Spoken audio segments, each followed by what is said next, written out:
ఈ రోజు ఆదివారం కదా, నువ్వేం చేస్తావు? ఈ రోజు నేను నా యేసయ్యను మనస్ఫూర్తిగా ఆరాధించడానికి, స్తుతించడానికి చర్చ్‌కి వెళ్తాను. ఆరాధన అంటే అర్థం ఏమిటి? మిక్కిలి గొప్పదైన ప్రేమ. మన హృదయంతో దేవునిని మనస్ఫూర్తిగా స్తుతించడమే ఆరాధన. చర్చ్ లో నువ్వు డాన్స్ వేస్తూ దేవుని స్తుతిస్తావా?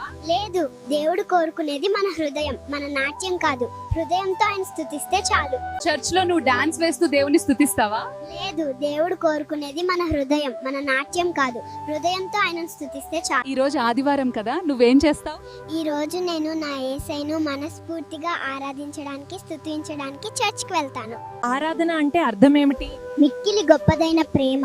మన హృదయంతో దేవునిని మనస్ఫూర్తిగా స్తుతించడమే ఆరాధన. చర్చ్ లో నువ్వు డాన్స్ వేస్తూ దేవుని స్తుతిస్తావా? లేదు, దేవుడు కోరుకునేది మన హృదయం, మన నాట్యం కాదు. హృదయంతో ఆయన స్తుతిస్తే చాలు. చర్చ్ లో నువ్వు డాన్స్ వేస్తూ దేవుని స్తుతిస్తావా? లేదు, దేవుడు కోరుకునేది మన హృదయం, మన నాట్యం కాదు. హృదయంతో ఆయనను స్తుతిస్తే చాలు. ఈ రోజు ఆదివారం కదా, నువ్వేం చేస్తావు? ఈ రోజు నేను నా యేసయ్యను మనస్ఫూర్తిగా ఆరాధించడానికి, స్తుతించడానికి చర్చ్‌కి వెళ్తాను. ఆరాధన అంటే అర్థం ఏమిటి? మిక్కిలి గొప్పదైన ప్రేమ. మన హృదయంతో దేవునిని మనస్ఫూర్తిగా స్తుతించడమే ఆరాధన. చర్చ్ లో నువ్వు డాన్స్ వేస్తూ దేవుని స్తుతిస్తావా? లేదు, దేవుడు కోరుకునేది మన హృదయం, మన నాట్యం కాదు. హృదయంతో ఆయన స్తుతిస్తే చాలు. చర్చ్ లో నువ్వు డాన్స్ వేస్తూ దేవుని స్తుతిస్తావా? లేదు, దేవుడు కోరుకునేది మన హృదయం, మన నాట్యం కాదు.